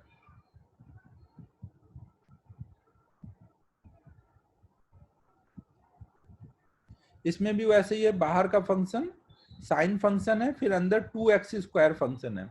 तो पहले बाहर वाले फंक्शन का डिफरेंशिएशन, फिर अंदर वाले का। साइन का डिफरेंशिएशन करेंगे तो cos हो जाएगा ना, फिर उसके अंदर वाले का करेंगे तो 2 बाहर आ जाएगा, एक्स स्क्वायर का 2x हो जाएगा। तो टोटल आ जाएगा 4x into cos 2x square. समझ आ रहा है ना सबको। तीसरा है 1 plus cos square x upon में साइन स्क्वायर एक्स का integration. 1 plus cos square x upon में साइन स्क्वायर एक्स का इंटीग्रेशन।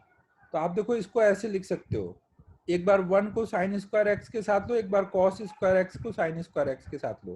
तो ये हो जाएगा 1 plus sine square x plus cos square x upon में साइन स्क्वायर एक्स। इसमें देखो एक चीज और है, उससे पहले एक चीज और कर लो, कॉस स्क्वायर एक्स को लिख दो 1 माइनस साइन स्क्वायर एक्स, तो थोड़ा और इजी हो जाएगा। इसको हम लिख देंगे 1 plus 1 minus sine square x upon में साइन स्क्वायर एक्स dx। तो ऊपर 2 आ जाएगा ना, तो इसको अब हम लिख देंगे 2 अपॉन में sine square x minus sine square x upon में साइन स्क्वायर एक्स। तो ये हो जाएगा 2 बाहर जाएगा, साइन स्क्वायर एक्स मतलब कॉसेक स्क्वायर एक्स माइनस ये dx माइनस 1 का इंटीग्रेशन। अब कॉसेक स्क्वायर एक्स का इंटीग्रेशन करना सबको पता है ना, कॉट एक्स का डिफरेंशिएशन होता है माइनस कॉसेक स्क्वायर एक्स। तो कॉसेक स्क्वायर एक्स का क्या हो जाएगा, माइनस कॉट एक्स, और केवल dx का x हो जाएगा ना, केवल dx का x हो जाएगा। तो हो जाएगा third.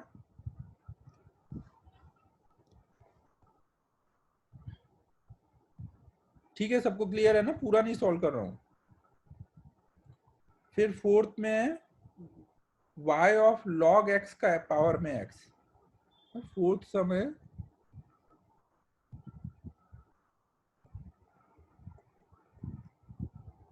y equal to log of x के पावर x। देखो log में कुछ भी पावर में रहता है तो उसको आप आगे ले आओगे ना, तो ये एक तरह से ये दिया है। अब इसमें क्या लगा दोगे, प्रोडक्ट रूल। एक बार x को बाहर करो log x का डिफरेंशिएशन, फिर log x को बाहर करो 1 का डिफरेंशिएशन। अब आगे तो हो जाएगा ना, प्रोडक्ट रूल लगा के कर लो।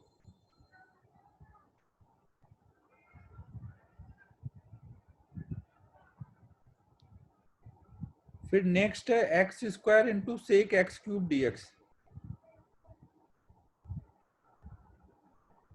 X square into sec x cube dx. तो यहाँ पे देखो क्या हो रहा है, ये एक एक्स क्यूब मतलब एफ एक्स है और एफ एक्स का डिफरेंशिएशन यहाँ पर है। कांस्टेंट कम होंगे तो चलता है ना, वो एडजस्ट हो जाता है। तो इसका मतलब हम एक्स क्यूब को क्या ले सकते हैं, कुछ टी ले लेंगे।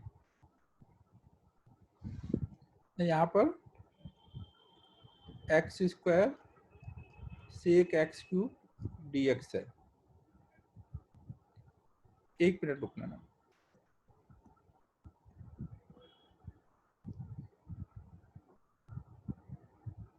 तो हम यहाँ पर एक्स क्यूब को टी ले लेंगे, फिर दोनों साइड अगर हम एक्स वाले साइड को एक्स के रिस्पेक्ट में डिफरेंशिएट करेंगे और उधर dx मल्टीप्लाई कर देंगे, याद है ना ऐसे करते थे, और t वाले साइड को t के रिस्पेक्ट में उधर dt मल्टीप्लाई कर देंगे।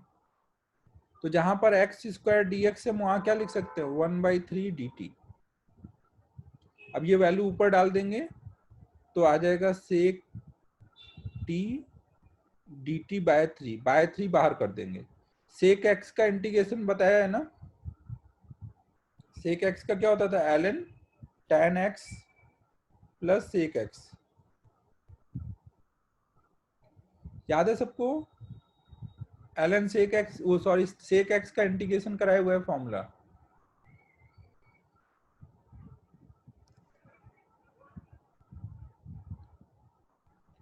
फिर नेक्स्ट है y के पावर में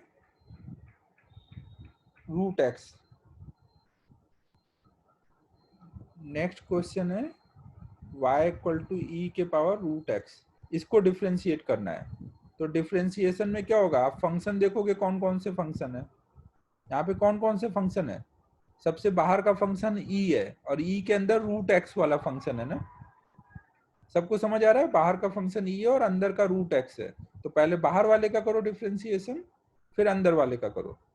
बाहर वाले का करेंगे तो e के पावर रूट एक्स ही रहेगा, e के पावर x का e के पावर x रहता है ना।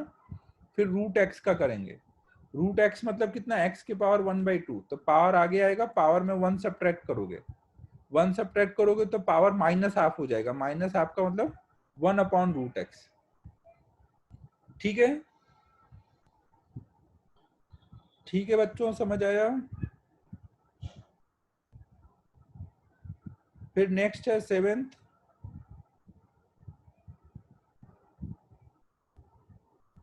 सेवेंथ में sine x plus cos x upon में 1 प्लस साइन 2x dx। ये हुआ किसी से, हाँ प्रथमेश। हम देखो यहाँ पे, हम देखो यहाँ पे 1 को लिख देंगे sine square x plus cos square x. यहाँ पे ऐसे लिख देंगे sine square x plus cos square x, और साइन 2x को लिख देंगे 2 साइन एक्स कॉस एक्स। तो ये क्या बन जाएगा,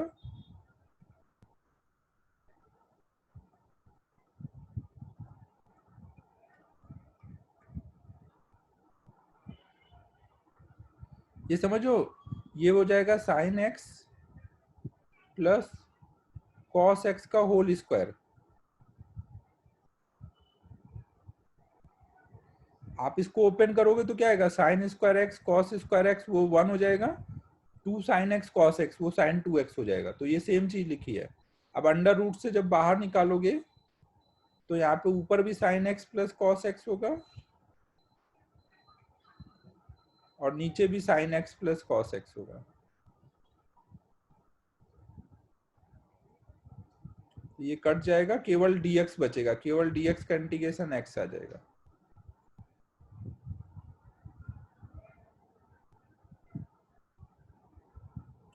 फिर नेक्स्ट है 8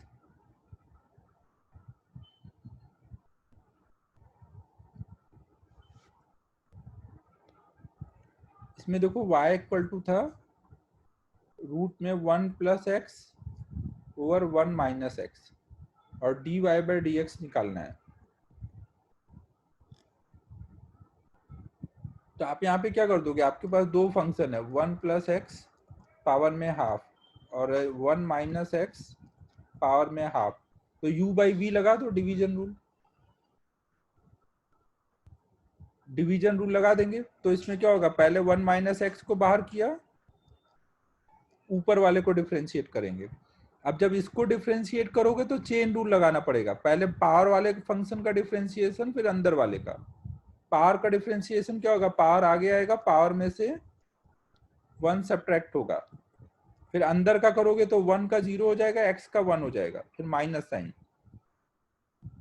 अब हम ऊपर वाला जो न्यूमरेटर था वो बाहर करेंगे और डिनोमिनेटर को करेंगे, तो हाफ बाहर आएगा, पावर में से हाफ सब्ट्रैक्ट 1 सब्ट्रैक्ट होगा तो माइनस हाफ आ जाएगा, अंदर बचेगा 0 माइनस 1 अपॉन में 1 माइनस एक्स के पावर 2 का स्क्वायर।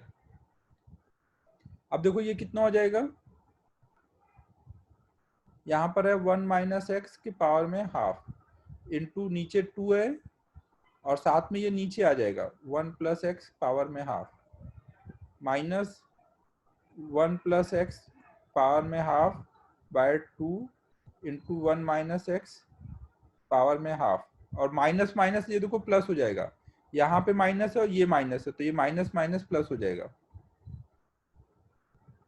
अपॉन में आया 1 माइनस एक्स 1 बाई 2 के पावर में 2 तो 1 बचेगा। अब यहाँ पे एलसीएम ले लेंगे, एलसीएम लेंगे 1 बाई 2 देखो कॉमन है तो कॉमन होके नीचे आ जाएगा ना, और एलसीएम ले लो, एलसीएम लोगे तो ये 2 तो नीचे आ गया है और क्रॉस मल्टीप्लाई करोगे 1 माइनस एक्स के पावर हाफ और 1 माइनस एक्स के पावर हाफ, तो ये कितना हो जाएगा 1 माइनस एक्स, ऐसे इसको इधर ले जाओगे तो ये 1 प्लस एक्स बचेगा, तो ये टोटल आ जाएगा अब 1 minus x plus 1 plus x upon में 2 1 माइनस एक्स और 1 प्लस एक्स के पावर में हाफ 1 माइनस एक्स पावर में हाफ, तो ये एक्स एक्स कट गया, ऊपर 2 आएगा, 2 से ये 2 कट जाएगा ना, तो अब टोटल कितना आया 1 अपॉन 1 माइनस एक्स को एक साथ कर लो 3 बाई 2,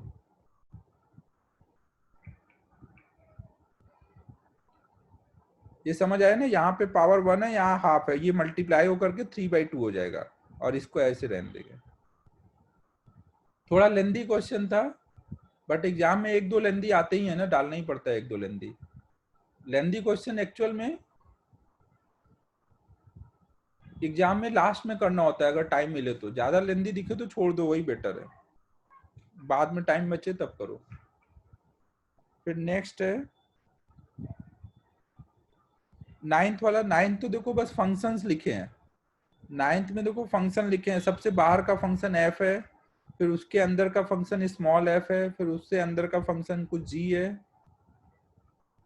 तो आप क्या करोगे, जब इसको डिफरेंशिएट करोगे तो आप बाहर से अंदर को डिफरेंशिएट करते जाओ, सबसे पहले बाहर वाले फंक्शन f का डिफरेंशिएशन, f का डिफरेंशिएशन मतलब डैश लगा देंगे ना, और अंदर का सब एज इट इज रखेंगे, फिर उससे अंदर का फंक्शन, उससे अंदर का फंक्शन f है उसका डिफरेंशिएशन, अब उसके अंदर का पार्ट एज इट इज रखेंगे, फिर उससे अंदर का g ना, ये सब अब मल्टीप्लाइड फॉर्म में है, ये आंसर हो जाएगा।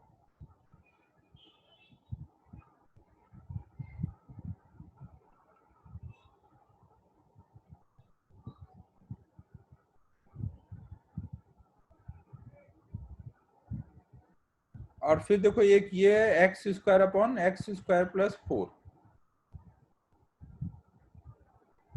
ये अब एक लास्ट सम है आज का, x square upon x square plus 4 dx।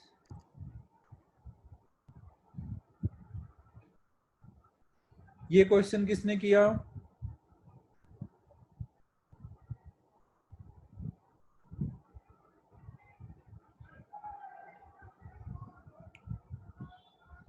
हाँ, पार्शियल फ्रैक्शन वाला एक तरीका बताया था ना मैंने, पार्शियल फ्रैक्शन लगाना है ना यहाँ पर, एक्स स्क्वायर प्लस 4 कर दो माइनस 4 कर दो।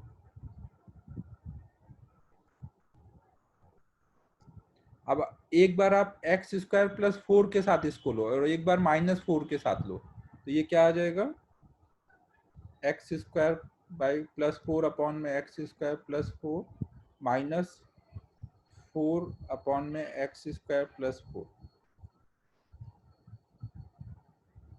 अब ये तो कट के 1 हो जाएगा ना, केवल 1 का इंटीग्रेशन x आ जाएगा, यहाँ पे 4 बाहर आ जाएगा, ये 4 बाहर आ जाएगा ना, और एक्स स्क्वायर प्लस 4 का इंटीग्रेशन क्या रहता था, एक्स स्क्वायर प्लस 4 का इंटीग्रेशन सिखाया था ना, ये वाला फॉर्मूला 1 अपॉन एक्स स्क्वायर, एक मिनट, एक्स स्क्वायर प्लस ए स्क्वायर डी एक्स, तो 1 अपॉन ए tan इनवर्स एक्स बाय ए, तो यहाँ पे यही हो जाएगा, नीचे क्या है 1 अपॉन एक्स स्क्वायर प्लस 4 मतलब 2 का स्क्वायर, तो ये हो जाएगा x माइनस 4 1 अपॉन ए मतलब 1 upon 2 into tan inverse x by 2। ठीक है, सबको समझ आया?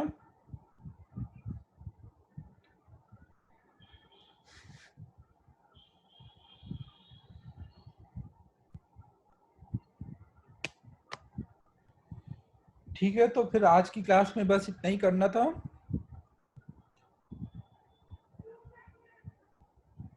अब नेक्स्ट मंडे को मिलते हैं, संडे का टेस्ट है आपका, उसके लिए बेस्ट ऑफ लक, अच्छे से तैयारी करो। यस यार, देख ले, मुझे पता नहीं, x log x का कर लेना, उसमें क्या ही हुआ है, x बाहर का log x का करेगा तो 1 बाई एक्स आएगा, मतलब 1 आ गया, 1 प्लस लॉग एक्स आ जाएगा, 1 प्लस लॉग एक्स आएगा। यस ठीक है, फिर अब क्लोज कर रहा हूँ ना, बाय बच्चों।